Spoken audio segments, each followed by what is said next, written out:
kurang faham sejarah, dia tak nak tahu sejarah kemerdekaan, dia tak nak baca sejarah Islam, dia tak nak baca sejarah Melayu, dan dia tak nak faham rukun negara. Jadi banyak berlaku benda-benda yang berdasarkan emosi. Dan bila kata pada itu pemanggilan akhir kata negara Islam, saya buat correction ya, Malaysia bukan negara Islam. Malaysia, agama Islam adalah agama rasmi. Jadi saya rasa orang ni dah jadi emosi dan bercampur aduk dengan macam-macam perkara. Dan kalau betul negara Islam di Kelantan berapa tahun merentah, kenapa tak buat sesuatu? Kenapa pembuangan anak masih banyak? Kenapa tak ada orang kafir yang dapat diislamkan? Jadi saya rasa orang ni lebih emosi, dan orang ni yang akan jadi leader sebab dia nak aim to be a leader. Dia nak sesuatu. Dan saya, anak askar, bapak saya fight komunis, satu bulat satu nyawa. All 7 of us pergi universiti through government scholarship. And I proud to be Malaysian, and I anak Melayu yang tahu mana duduk tinggi rendah kita. Baik. And I hold good positions in an organisation. Terima kasih. Puan Suzana. Ya. Dari Dan saya rasa ulama dah buat yang dah buat secara hemah, orang berguling lagi dekat jalan. Okey. Tapi dia lebih suka diperintah oleh perempuan yang bukan beragama Islam yang ada mandi wajib. Okey. Kita cakap ya. Puan Suzana, terima kasih. Dari Shah Alam. Wow. Jangan emosi kita petang ini. Nur Azmi dari Kajang. Hello, Assalamualaikum. Waalaikumsalam. Ya, saya nak tanya, bila mana kita katakan bila nak menegur peneliti itu ada kaedah-kaedahnya, tapi kita kena tengok pula dari satu segi yang lain, yang mana kita perlu timbangkan antara dua perkara. Kalau dengan kaedah-kaedah yang kononnya bertema itu tak dapat nak mencegah kemungkaran, okey.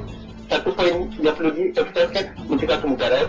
Jadi, macam mana pertimbangan antara kita nak berlemah lembut dengan mencegah kemungkaran.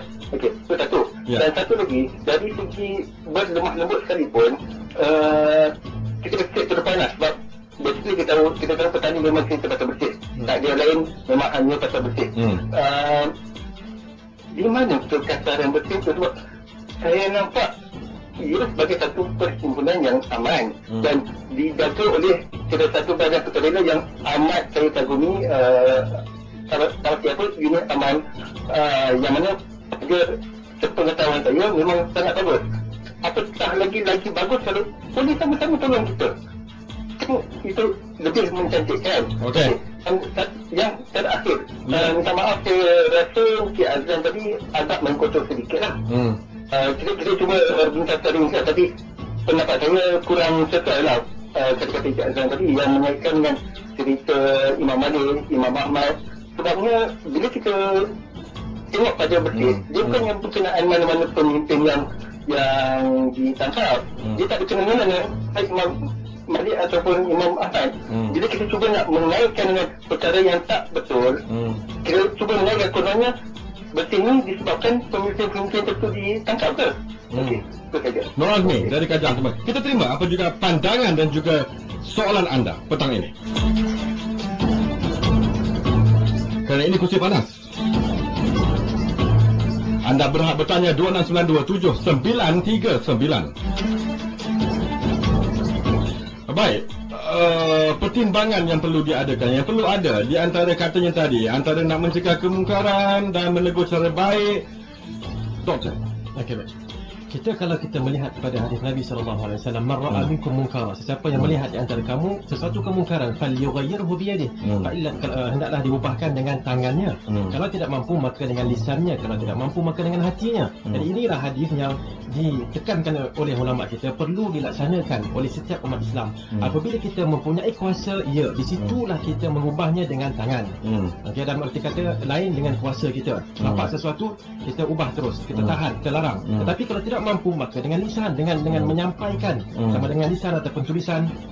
Kalau tidak mampu juga maka dengan hati. Dan ini juga telah dinyatakan dalam satu hadis lain. Rasulullah SAW mengatakan, satalqawna ba'di atharatan, kamu akan jumpa selepas aku nanti sifat menjaga diri sendiri, yang dibuat oleh pemerintah. Maka hendaklah kamu bersabar. Sabar ini yang penting. Rasulullah SAW 3 tahun berada dalam Syekh Abi Talib ataupun dikepung 3 tahun. Mereka, Rasulullah dan para sahabat dapat bersabar. Sabar ini yang tidak ada pada kita. Dan Nabi SAW pernah sebutkan, apabila ada di kalangan sahabat yang ingin, terus Nabi doa, wahai Rasulullah, doakan, minta Allah turunkan pertolongan. Nabi mengatakan, innakum qauman tasta'jilun, kamu adalah satu kaum yang tergopoh-gapah. Ini masalah umat Islam sekarang ini, tergopoh-gapah. Kita tidak akan dapat dengan tergopoh-gapah. Bisabri wal yaqin tunalun imamatu biddin, imamatu fiddin. Dengan kesabaran dan keyakinan barulah kita akan dapat kepimpinan dalam agama. Itu prinsip asas dalam perkara ini. Okey.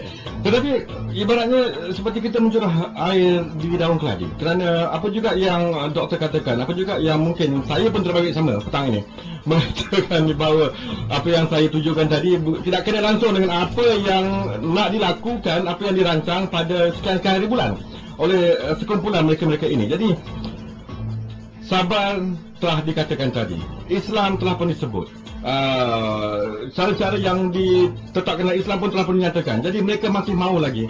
Mereka berkata bahawa sebenarnya ini adalah satu yang betul. Jadi kita menyebut seorang yang tahu, yang pakar tentang pengajaran Islam dan sebagainya. Tetapi bagaimana mungkin kita terus, kalau kita sifatkan sebagai menasihati mereka ini? Apa lagi yang perlu kita lakukan? Apa lagi sebenarnya? Hampir sejam kita bercakap tentang soal ini, masih ada lagi yang tidak berpuas hati. Saya ingin menyatakan di sini pandangan mungkin daripada hadis Nabi, daripada Al-Quran, mungkin boleh disebut sebagai mempunyai tafsiran-tafsiran tersendiri. Jadi dengan itu saya ingin membawa satu tokoh yang disegani, iaitu Imam Asy-Syafi'i, Muhammad bin Idris rahimahullah taala, yang dikenali sebagai membawa ataupun pelopor kepada mazhab Syafi'i yang dianuti oleh masyarakat Malaysia dan Nusantara secara umumnya. Al-Imam Asy-Syafi'i telah mengatakan, man wa'adha akhahu sirran, sesiapa yang memberi nasihat kepada saudaranya secara rahsia, faqad nasahahu, maka dia telah menasihatinya. Wazanahu, dan dia telah membuat baik kepadanya. Wa man wa'adhahu alaniyatan, sesiapa yang memberi nasihat secara terang-terangan, faqad fadahahu wa syanahu, dia telah membuka aib dan dia telah merosakkan kredibiliti orang itu. Jadi ini untuk saudara, apatah lagi untuk pemerintah. Pemerintah perlulah dilayan dengan lebih baik lagi. Hadis Nabi SAW mengatakan, sesiapa yang menghina sultan pemerintah di dunia, maka dia telah menghina aku, dia telah menghina Allah Subhanahu Wa Taala. Kalaulah antara kita didatangi oleh orang yang mau menyertai perhimpunan itu, apa yang perlu kita katakan dalam konteks orang yang mungkin tidak mempunyai ilmu seperti doktor? Apa yang perlu kita katakan? Apa yang perlu saya katakan kepada mereka kalau kita tidak mahu mencampuri urusan perhimpunan itu nanti? Ya, apa yang boleh kita sebutkan ialah, lihatlah kepada hasil-hasil yang telah berlaku. Hasil sebelum, hasil semasa dan hasil selepas. Apa yang kebiasaannya yang akan berlaku adalah sama ada dirosakkan harta awam, dirosakkan harta peniaga-peniaga, ditutup jalan-jalan yang menyusahkan umat sesuatu masyarakat.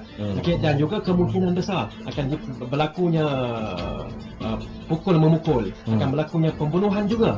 Dan ini semua adalah kerosakan, bukan saja untuk umat Islam tetapi untuk umat manusia keseluruhannya. Jadi sesiapa yang ingin pergi ke sana, fikirkanlah sesuatu yang berkemungkinan besar akan merosakkan. Adakah kita masih lagi nak buat perkara itu?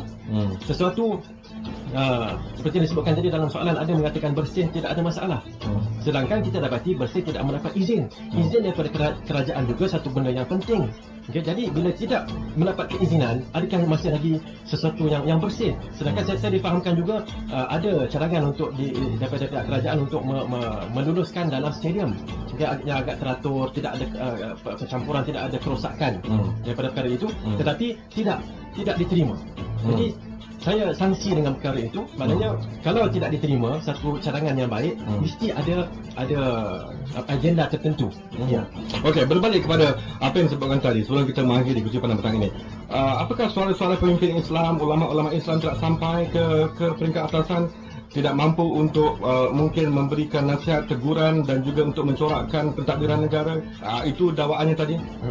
Baik, berkenaan dengan perkara ini saya nak berikan satu hadis di mana Usamah bin Zaid dia telah diminta untuk memberi nasihat kepada Osman bin Affan. Tetapi Usamah mengatakan, sekiranya saya memberi nasihat, bukan kerja saya untuk menceritakan keesokan harinya bahawa saya telah memberi nasihat.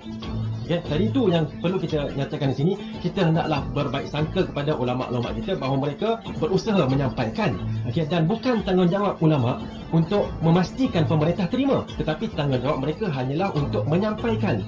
Kalau telah disampaikan, pemerintah tidak menerima, pemerintah yang akan menanggung. Jadi kita berdoa dan kita bersangka baik pada para ulama kita, walaupun mungkin ada kekurangan di sana sini, tetapi itulah sepatutnya sangkaan kita kepada pemerintah dan ulama kita. Okey, kita simpulkan sebelum kita berakhir. Adab dalam menegur pemerintah dan juga demonstrasi dalam tempoh 30 tahun. Ya, baik. Adab dalam menegur pemerintah mestilah dilakukan berdasarkan kepada garis panduan yang telah pun diletakkan oleh Rasulullah SAW. Antara lain mestilah dilaksanakan secara persendirian, personal, okay? Dan juga mestilah dilakukan dengan sebutan yang baik. Okay? Dan bila melihat kepada demonstrasi, perlulah diberikan perhatian kepada apakah kemungkinan besar yang akan berlaku daripada demonstrasi itu. Sekiranya kita bila ditimbang, kita dapati secara banyak 80%, 70%, hatta walaupun 60%, 50% pun kalau ada kemungkinan boleh berlaku, maka tinggalkan sahaja. Baik, terima kasih kita ucapkan kepada Dr. Fadlan Muhammad Osman, pensyarah Jabatan Pengajian Al-Quran dan juga Sunnah Fakulti Pengajian Islam UKM petang ini. Ini Kecil Pandang, saya Azlan Idris. Kita jumpa lagi esok.